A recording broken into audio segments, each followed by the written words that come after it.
Hey, Quinn. A year ago, obviously, you came here on a two-way. Kind of went through last year, got signed to a full deal this year. I just was curious if you could kind of walk through what the process was like of being on a two-way and kind of that experience. Obviously, last year's the first year they were in, and how much different it feels now to be here on a fully guaranteed deal. Yeah. Last year, being on a two-way, for it being the first year, the NBA used it. I didn't really know what to expect. The biggest thing with me coming here was just to learn. I wanted to be in the franchise. I knew the synergy between Golden State and Santa Cruz, was great. Just from playing against Santa Cruz and Golden State, I just wanted to learn as much as possible and stay ready. And obviously, I wanted to show everybody that I didn't belong in the G League, that I belonged in the NBA full time. And anytime I got my opportunity up here, I wanted to be ready. And obviously, you don't predict, four of our all-stars getting hurt and me playing 40 minutes at a time. But, I took advantage of the opportunity. Was blessed to get signed full-time, contribute in the playoffs. And this has been the first summer and the first training camp where I came into something guaranteed. I've never been on anything guaranteed thus far. So I slept a little better this summer, but I worked even harder. I worked smarter, and just learning from all these guys, vets in the locker room, has been a big plus for me as well. Front row, right-hand side over here for Janie. Hi, Quinn. Over. Oh. Hi, Quinn. How you doing? I saw a post that you did this summer at some point of presenting a card to your mother, I think it was. And yeah. Could you take us through that and just, has this whole thing sunk in for you and your family of what you accomplished last year, and how special was that moment for you two? It really hasn't sunk in. I'm just trying to stay in the moment. I'm not really trying to reflect or be satisfied of what I've done and where I'm at, obviously, because I'm not where I want to be. But it's something that I've always wanted to do my whole life, do something special for my mom. My mom works 2 jobs. After I lost my father, she took on a major role for me and my sister. So last year, summer of 2017, I wanted to buy her a car, but I didn't know a lot about the credit and, just a lot of stuff that I didn't know about that I wanted to make it perfect. So obviously this year was perfect. We did it in front of my camp. All the campers got to see it.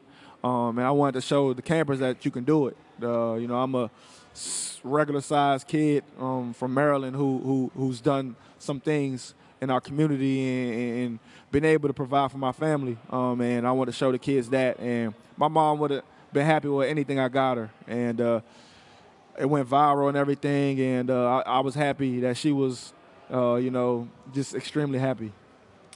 Great. To center section, third row back.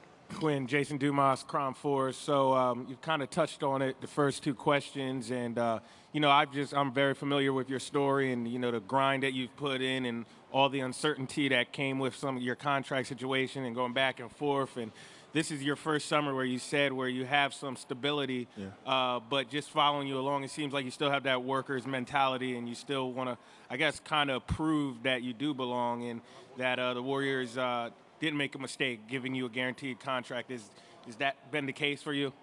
I don't want to take this year and prove to everybody and prove to the Warriors that they made the right decision.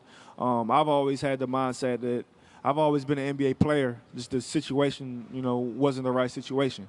And a big thing for me was my peers, was the guys that I've looked up to in the league, giving me that confidence. And anytime that I've got an opportunity in the NBA, I thought I, took full advantage of it, and I showed everybody, that I belong full time. But it doesn't really happen like that in this business. So, for me to land this opportunity, land this situation, I'm extremely blessed, extremely humbled. And like I said, this summer I've just worked extremely harder because, I like the feeling of being here, getting the opportunity to play on the biggest stage, playing well, sitting next to all the guys in the locker room that I grew up watching, idolizing, guys that'll be Hall of Famers, and I like to pick their brains. So for me to be here, I really haven't fathomed everything yet. It still seems surreal, but like I said, I'm not satisfied where I want to be. I think I have a long way to go to get where I want to be, so I just want to keep getting better and keep learning. Right-hand side, third row, back far corner, Ray. Quinn, Ray Woodson, Dubs OT. There was a moment when you won last June where Steve Kerr embraced, and he had some words for you. Can you talk about some of the things he said to you and what kind of motivation that is for you? Yeah, that was a big-time moment for me. I was happy a camera was there to catch it. But Coach Kerr, he's like that all the time. From the top guy to the last guy, he makes us all feel part of the team. He makes us feel special. He cares about us as human beings before basketball players. And he knows my story. He lost his father as well at a young age, so we had that in common. So, different dates would come up during the season. He would make sure I'd be okay, which meant a lot to me. So we've always had a great rapport. And he's a guy that I look up to, NBA player-wise that, not really a journeyman, but 6 different NBA teams, a champion, coach and player. So that's somebody that I've always idolized. And for him, to say that at that moment meant a lot because he didn't have to do that. And, it was a lot more motivation just to keep working and keep getting better, to keep getting more. Left-hand side, second row, Tim. You talked before about how you never had a guaranteed deal before this summer, and I was just curious, as a guy who had to kind of fight your way into the league, with and having success with the two-way last year. I was just curious, with your experience, do you think that has been a good development for the league to have that spot available, or did you prefer it before when guys had the chance to kind of get called up to wherever if they were playing well down there?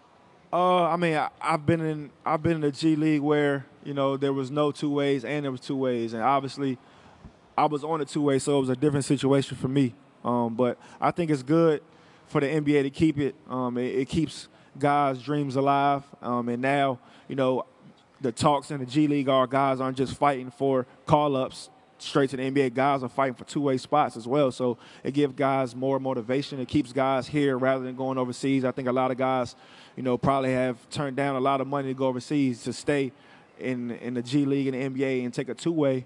And I think it's great. Obviously, it worked out for me, so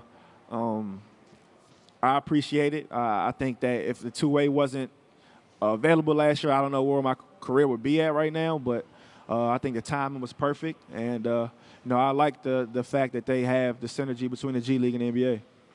Far left-hand side, stand up against the curtain. You've mentioned the uncertainties of your career and just how important the situation is for you. How much of a difference do you think it makes landing with a team like the Warriors, a winning organization, as opposed to any of the other 29 teams that you could have been with? Yeah, like I said, I appreciate that element even more. I think that everything happens for a reason. And anytime, I got to a situation, got to a team, I would always feel like this was right. And I would feel like I would do anything in my power as a professional and as a teammate to meet and exceed expectations. Being the first guy in the gym, being, the first one off the bench, just having a relationship with all my guys. And anytime I would get released, I never questioned it. I never got down. I never decided, this might not be my career path. I just always looked in the mirror. What else do I need to do to make that next step? And, getting cut from Atlanta, it was that was probably one of the lowest moments of my career. And then the next day, I signed with Golden State. And it's just God is real. God is real, and I just appreciate what I've gone through to get here, and I appreciate that I'm here in Golden State.